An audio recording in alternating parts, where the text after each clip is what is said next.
کہا کیا ہوا؟ کہا اللہ کا نیک بندہ آج بھی بیچارہ صدقہ کرنے نکلا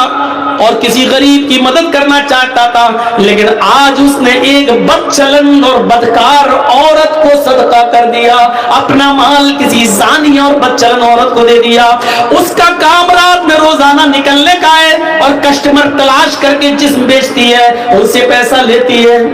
اس نے کہا اللہ مجھے ثواب نہیں ملے تو گناہ بھی مت دینا، اس لیے کہ میری نیت تو اچھی تھی غریب کی مدد کرنے کی، لیکن میں تینوں دن دھوکا کھا گیا اور اب میرے پاس زکوٰۃ کا صدقے کا سارا مال بھی ختم ہو گیا۔ اگر تو مجھے ثواب نہ دے تو گناہ بھی مت دینا، کیونکہ میں نے جان بوجھ کر کسی امیر کی، چور کی اور بدکار عورت کی مدد نہیں کی۔ جب رات میں یہ سویا تو خواب دیکھتا ہے کہ کوئی کہہ رہا، بخاری کی حدیث، رات میں خواب دیکھتا کوئی کہہ رہا ہے تو مایوس مت ہو، نادم مت ہو، اللہ نے تیرے صدقے کو قبول کر لیا۔ ہو سکتا ہے کہ جس چور نے چوری کی، چور کو تو نے صدقہ کیا، ہو سکتا ہے کہ وہ چور تیرے صدقے کا مال پا کر اپنی چوری سے توبہ کر لے۔ ہو سکتا ہے جس امیر آدمی کو تو نے صدقہ دیا وہ توبہ کر لے اور اس پیسے کو غریب اور مسکینوں میں خرچ کر دے۔ جس بد چلن عورت کے ہاتھ میں تو نے پیسہ دیا، صدقہ کیا، ہو سکتا ہے کہ وہ اپنے زنا سے توبہ کر لے اور تیرے دیے ہوئے صدقے کے مال سے وہ اپنے بیوی، اپنے بچوں کی اور اپنے شوہر کی دیکھ ریکھ کرے، اور ہو سکتا ہے کہ توبہ کر لے۔ تو نے انجانے میں ایسا کام کیا، اللہ نے تیرے صدقے کو قبول کر لیا۔ میرے بھائیوں، یہ حدیث ہمیں بخاری کی یہ بتلا رہی ہے، اگر دھوکے سے رات کی تاریکی میں کسی غریب کی مدد کرنا چاہتے ہو اور آپ نے چپکے سے کسی کی مدد کی لیکن دھوکہ کھا گئے، وہ غریب کی جگہ کوئی اور نکلا یا دھوکے سے آپ کا پیسہ کسی اور کی جگہ پاس پہنچ گیا، لیکن چپکے سے مدد کرنے کی وجہ سے آپ کا صدقہ قبول ہو جائے گا، بھلے ہی آپ نے غلط جگہ دیا ہے جان بوجھ کر نہیں دھوکے سے، تو اللہ رب العالمین آپ کے صدقے کو تو قبول کر لے گا، آپ کو گناہ نہیں پڑے گا، آپ کا صدقہ تو قبول ہو جائے گا، لیکن اس آدمی کو حساب و کتاب دینا پڑے گا جو ضرورت مند نہیں تھا پھر بھی لے لیا، تو آپ کا صدقہ قبول ہو جائے گا۔ تو ایسے صدقہ کیجئے کہ کسی غریب کو جب آپ دو، داہنے ہاتھ سے دو تو بائیں ہاتھ کو بھی اس کی خبر نہیں ہونی چاہیے۔ یہ ہے صدقے کا مطلب۔ نمائش مت کریے، کسی کی مدد کر لو، ایک فوٹو لینا ذرا، ہاں کھچ، آج میں نے 10 غریب لوگوں کی مدد کی، اللہ کے عذاب سے ڈرو، اس بیچارے کی نمائش کر رہے ہو آپ۔ 6 چیزیں ہو گئی، 7ویں اور آخری چیز اللہ کے نبی نے فرمائی، اللہ کے عرش کے سائے میں کون ہوگا؟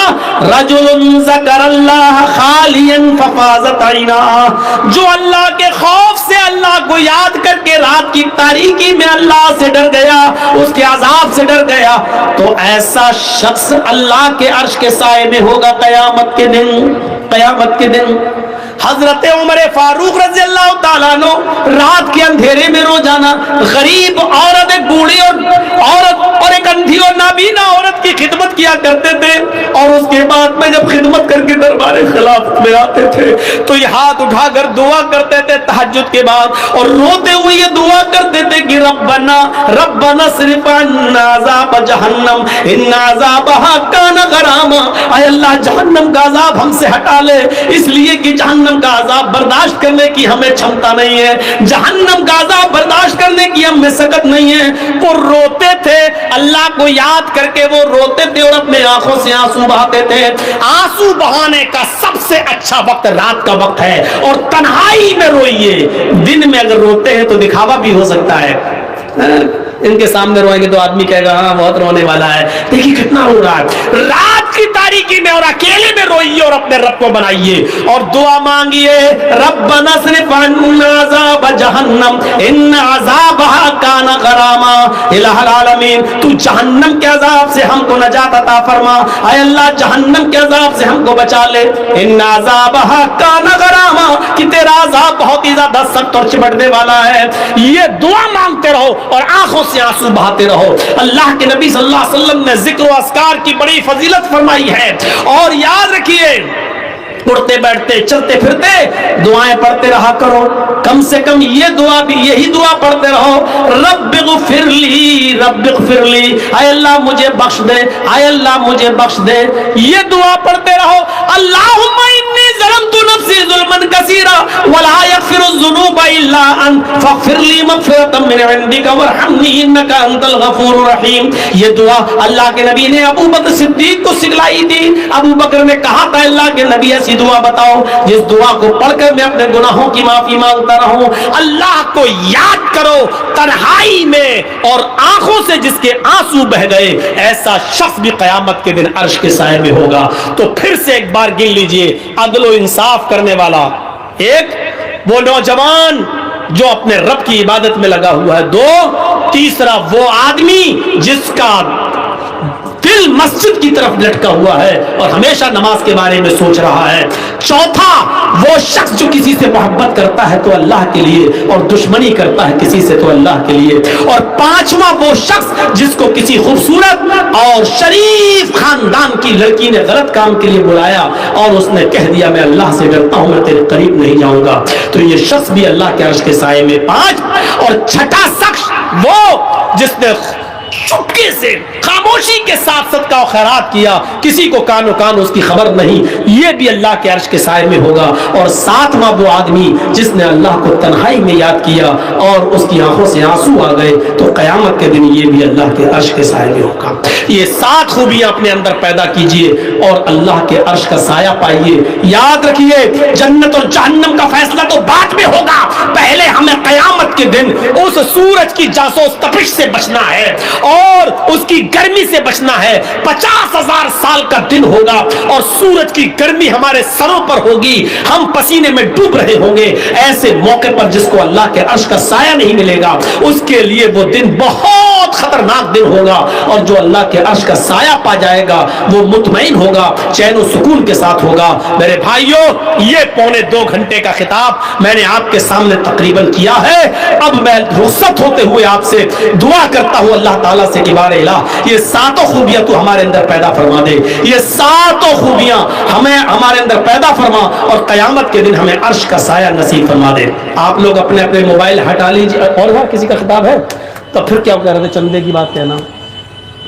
تو میرے بھائیوں آپ سے گزارش ہے، مسجد کا ہے مدرسے کا؟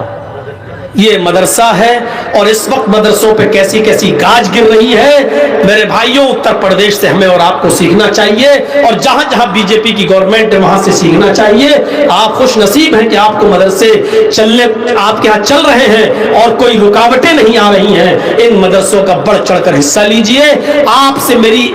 التماس ہے، گزارش ہے کہ اس ادارے کا جو چندہ ہونا چاہیے وہ ہو نہیں پایا اور سال میں ایک بار ہی جلسہ ہوتا ہے اور آپ ہی لوگوں کے تعاون پر مدارس چلتے ہیں. لہٰذا میری بات کو رکھ لیجئے گا، عزت رکھ لیجئے گا اور اس ادارے کا زیادہ سے زیادہ تعاون فرمائیے گا. اللہ تعالی ہمیں اس کا پورا پورا اجر عظیم عطا فرمائے گا انشاءاللہ. السلام علیکم ورحمۃ اللہ. اللہ سے دعا ہے کہ بار اللہ جب تک زندہ رکھ اسلام کو زندہ رکھنا اور جب ہمارا خاتمہ ہو تو ایمان پر خاتمہ فرمانا. وما علینا الا البلاغ المبین وآخر دعوانا ان الحمد للہ رب العالمین. السلام علیکم ورحمۃ اللہ.